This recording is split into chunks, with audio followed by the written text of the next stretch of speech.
Section 1. In this section, you will hear a conversation between a visa officer and an applicant.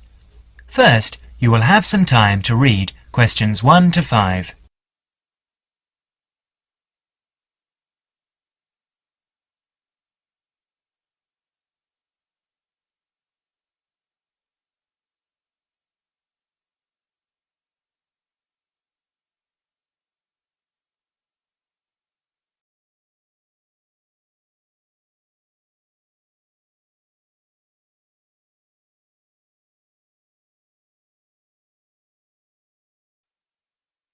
You will see that there is an example which has been done for you.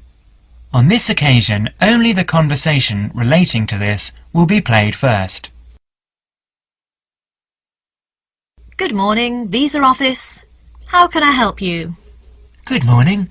I'd like to apply for a visa to Australia, please. Certainly, sir. I'll just get a form and then I'll need to take some details down.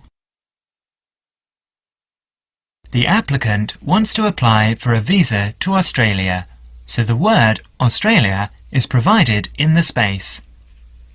Now we shall begin.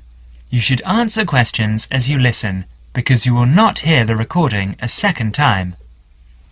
Now listen carefully and answer questions 1 to 5.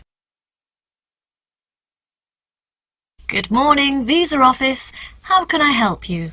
Good morning. I'd like to apply for a visa to Australia, please. Certainly, sir. I'll just get a form and then I'll need to take some details down. OK, here we go. Right, can I have your name, please? Yes, it's Okamura, Kelly Okamura. And how do you spell that, please? K-E-L-L.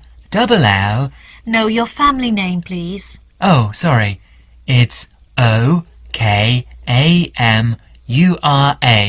O-K-A-M-U-R-A. And your address? Apartment 106, Kingston Street, Hawaii. Kingstone Street, Hawaii? Yes, that's correct. So you're an American? Actually, I was born in Japan, but moved to Hawaii 6 years ago.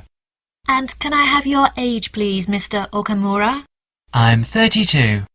And are you married? Yes, I am. My wife's Chinese.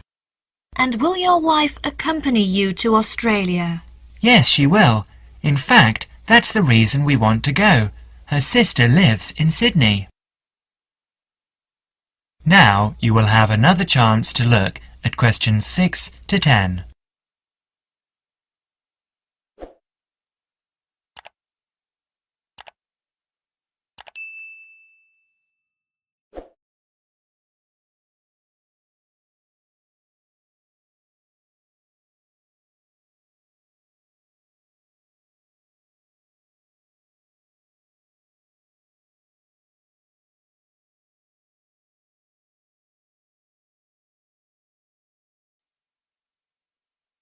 As the conversation continues, answer questions 6 to 10. Do you have any relatives living in Australia? I used to have an uncle, but he died several years ago.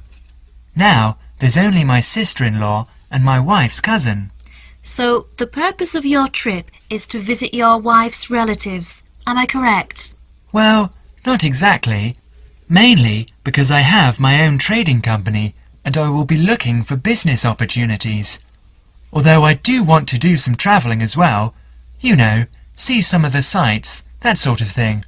Although I don't intend to work in Australia. And your wife, what will she be doing? She'll be studying English. She wants a student visa. And how long do you plan to stay? About 1 year, I guess. Well, I'm afraid a standard tourist visa is only valid for 30 days. Although in your case, we can issue you with a business visa. Business visas last for 6 months, but you will be able to renew it. We can give your wife a 12-month visa, though. 6 months is okay. So what do I need to do now? Come along to the office any time during weekdays, but it must be office hours. We close at 5:30. And bring along 2 passport-size photos, and your passport, of course. Your wife will also need 2 photos. So that's 4 passport-size photos in total. OK, thank you for your help. Bye. Bye. That is the end of section 1. You will have half a minute to check your answers.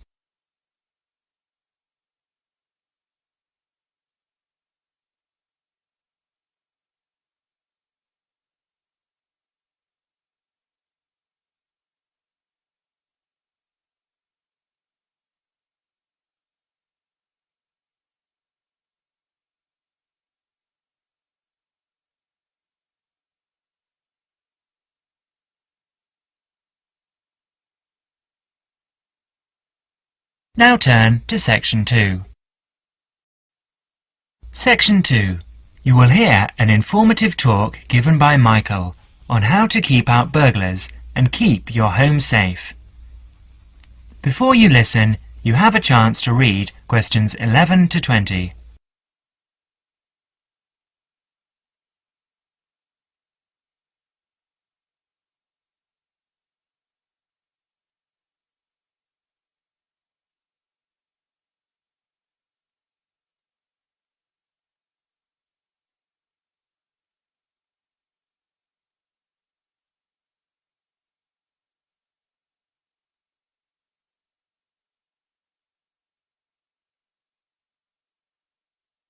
Listen to the first part of the talk carefully and answer questions 11 to 16.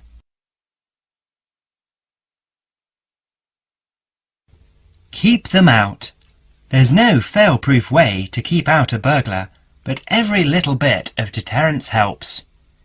Even if you can't afford a security system, you can take a few minutes to make your home a little safer.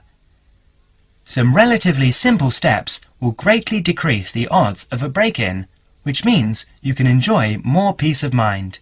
And isn't that what home is all about? Think like a burglar. If you were one, how would you get into your home? Evaluate your home from the inside and out, day and night. You might even try a mock break-in, trying window jambs and locks on the house's perimeter. To keep out a burglar, the first thing to do is to secure the windows. Though windows are relatively easy to break, the loud noise of shattering glass will deter a thief if you're near other houses. Don't leave your windows open during the night, whether you're at home or away. That's a common sense precaution, but a surprising number of people forget to do just that. Use a pick-proof locking device for your windows. Make sure the frames are solid. If you're beyond the earshot of your neighbours, they won't hear the glass breaking. Consider installing a plexiglass sheet for the more accessible windows. This will make entry through them more difficult. Your doors should also be secured. If you don't have a peephole, install one in the front door. If you have one, make sure that you and your family are in the habit of using it. Don't open the door to anyone you don't know, especially at night. If the peephole is out of the reach of your children, keep a stepladder or stepping box by the door for them to use. If there's any glass within 2 feet of your front door lock, consider a locking device that would be out of reach if that glass is broken. Now, a few tips on how to protect your valuables. Don't leave your valuables, stereo, computer, jewellery, etc., where they can be seen from the window. If you don't want to hide everything from sight, consider blinds. Make a valuables inventory. Keep a record of your expensive and personally significant items. Not just a listing, but a photographic or videotape record if possible. Store this inventory at another location. This is helpful for both the police and the insurance agency to identify the stolen goods. Use an engraving pen to mark these items with some kind of personal identifying information, such as your initials, in an inconspicuous place. This also helps record your possessions in case of any other mishap, such as fire or flood. Now you will have another chance to look at questions 17 to 20.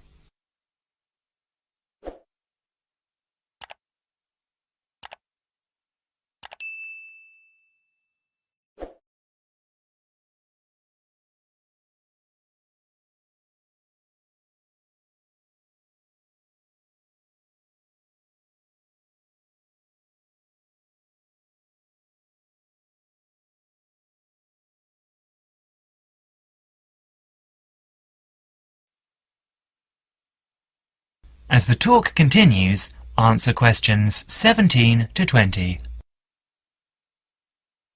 Don't stop your security awareness at the outside walls of your house. Your yard areas, if any, also deserve your attention. In general, don't leave anything around the yard that might help a burglar get into your house. Ladders, stackable boxes, or any garden tools should be put away, preferably in a locked cabinet. Install a light in your yard that is sensitive to movement. Place it high and out of reach. Trim hedges or bushes that are near doors or windows. These can be good hiding places. Don't place outdoor furniture tables nearby the house. These could become an easy stepladder to the roof.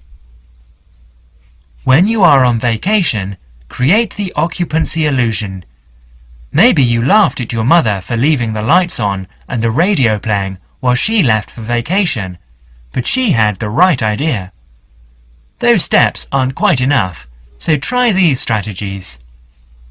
Buy electronic timers that turn lights on and off at different times. Hook up a timer to your TV for a few hours each evening. Turn the volumes up too. Not enough to annoy the neighbours, just enough that a lurker at the windowsill couldn't miss hearing it. Have your newspaper and mail delivery suspended. If you don't have time to do this, ask a neighbour to pick them up for you. Ask a neighbour to park in your driveway or parking place. Think about having someone house-sit your home. If he's a relative or friend, he may cost you no more than the contents of your refrigerator. You can also find professional house-sitters or house-sitting services that find someone to stay while you're away. Leave your shades as they are normally, or at least don't close up every one. One sign of a vacant house is closed shades during the day. Lock your garage door with a padlock. That is the end of section 2. You will have half a minute to check your answers.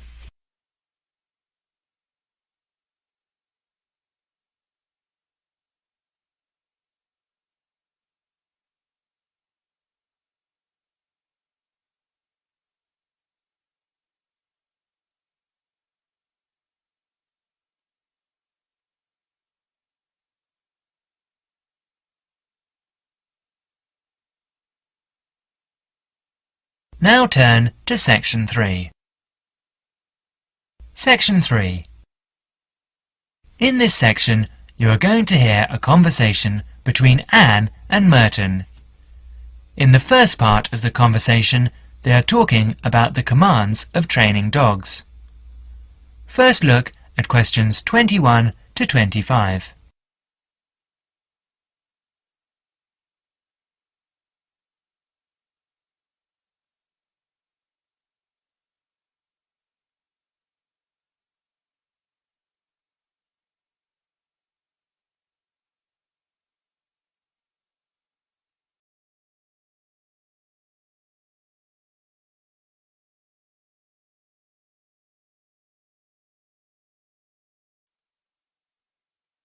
Now listen carefully and answer questions 21 to 25. So, that research paper we have to do next is the one about different styles of training dogs. How do you think you'll approach writing it? You know, I've been thinking about it, and I feel that the best way to write it is to divide the paper into two main parts. In the first part, would be analysing some examples of each style of training dogs. Right. First, what the styles are. After that, we can talk about how each style can be used so that the dogs learn something different from each one. Indeed. Maybe we could draw a chart and compare examples of each style of training, one at a time. So, the different kinds of training would be simple obedience training. There you would have things like teaching them to sit or stay in one place, and so on. Right. So included here would be simple audio commands, like speak. Yes, basic commands are just spoken words, aren't they? And then there would be the more guard-oriented training, where the dogs are trained to know a specific place well. Patrolling and barking are probably the best examples, because most people have seen them in many places, especially in homes. And this would lead us to the attack dog training, which is physical as well as spoken. Training the dog to knock someone down, and even bite if they have to. Right. So there's another category as well. Sniffing dogs, which make up the searching category. I've read that in the UK, every major airport or government building has these dogs to search for all kinds of dangerous items. In the second part of the conversation, Anne and Merton talk about all kinds of training and what kind of dog they are suitable for. You will have another chance to look at questions 26 to 30.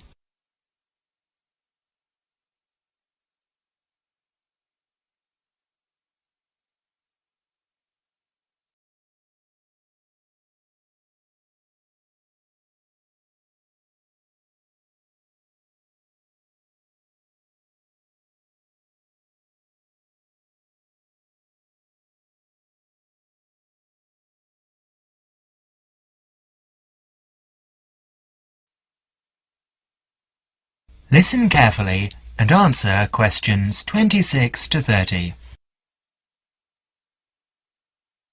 I can believe that. Well, we have a good list to build on. We're finally getting started now, so let's try to figure out when each type of dog training should be used.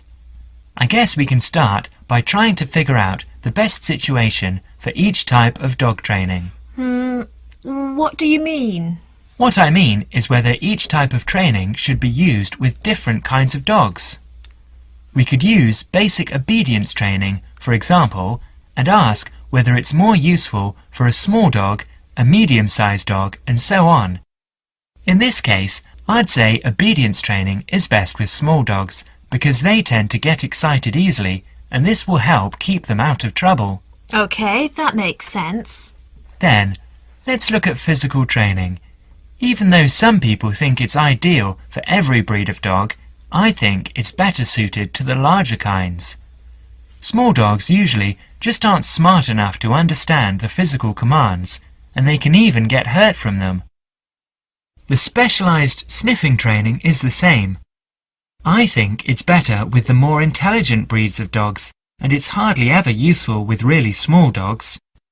Attack training, however, can be useful for every kind of large dog as long as the dog is treated well and given a lot of attention and care.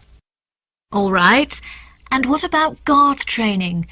Barking is an ideal way for small dogs to guard a home. I know they aren't big enough to stop a person, but making some noise is often all a dog needs to do. Other kinds of guard training, like biting, though, are different. I'd always plan to teach that to a smart dog, giving them a chance to use their brains and defend their homes. I'd have to agree. Trainers often just teach large dogs to bark at a person when they think something isn't right. But if the dogs know how to use physical skills in a bad situation, they could save their owner's life someday. Yes. I suppose that different people would have different needs for their pets. Right, and different trainers would recommend different methods for different breeds. That is the end of section 3.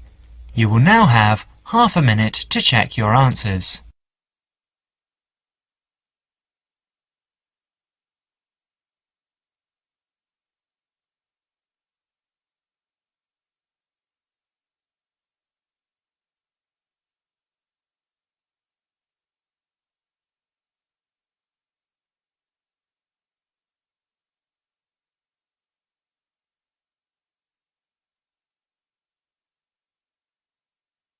Now turn to Section 4. Section 4. In this section, you will hear a lecture given by Dr. Jesperson about children's language acquisition. As you listen to the talk, answer questions 31 to 40. First, you will have some time to look at questions 31 to 40.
Now listen carefully and answer questions 31 to 40.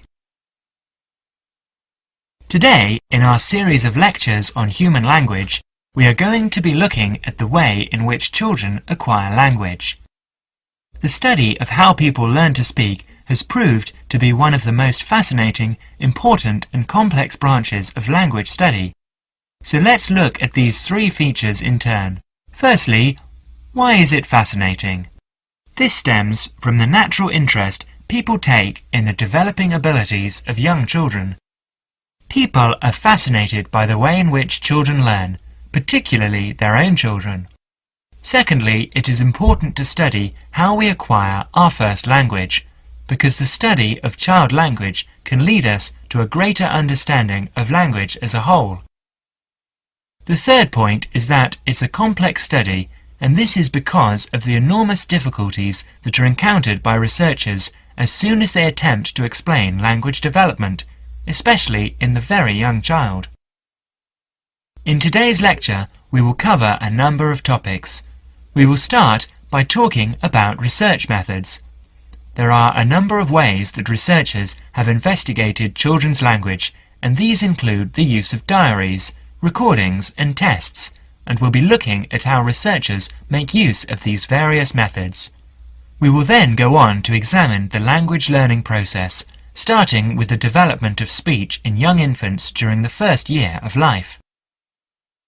This is the time associated with the emergence of the skills of speech perception, in other words, an emergence of the child's awareness of his or her own ability to speak. We will continue with our examination of the language learning process, this time by looking at language learning in the older child, that is, in children under 5.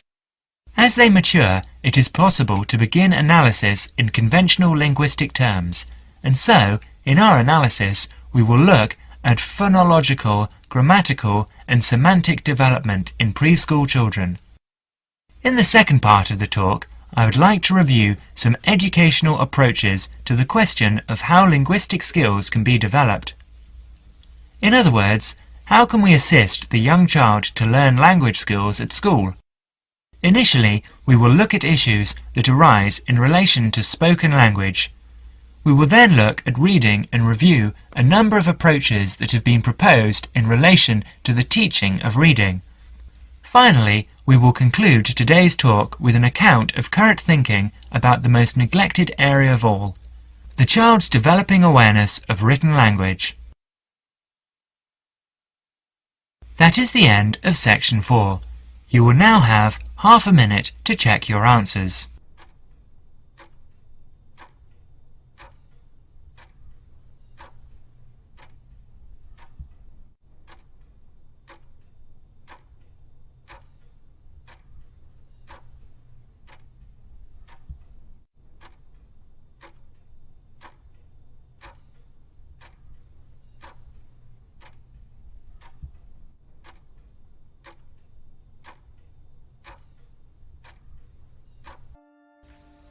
That is the end of Listening Practice Test 5.